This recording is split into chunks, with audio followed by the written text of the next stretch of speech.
Hi, Andrea Vacca here, family law attorney and mediator. And I want to talk to you today about prenuptial agreements. I don't know if you know this, but millennials are the fastest growing group of people who are asking for prenuptial agreements. And there's a few reasons for that. First of all, they're getting married later and they have their own assets.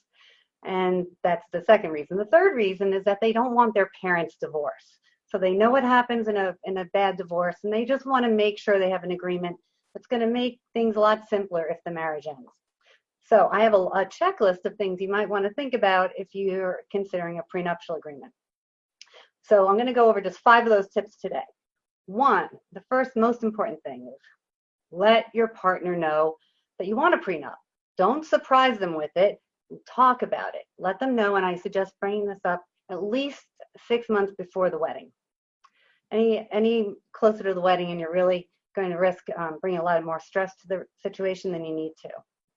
Second, contact an attorney as soon as you've made the decision that you want a prenup or that your fiance has raised the issue with you. There's a lot of emotional and financial as well as legal issues that go into a prenuptial agreement, and you don't want to wait until a few weeks before the wedding to start talking about these things. You need to get advice as soon as possible. Third, make sure the negotiations are a conversation with you and your fiance. You're trying to set up a good marriage, not an adversarial relationship.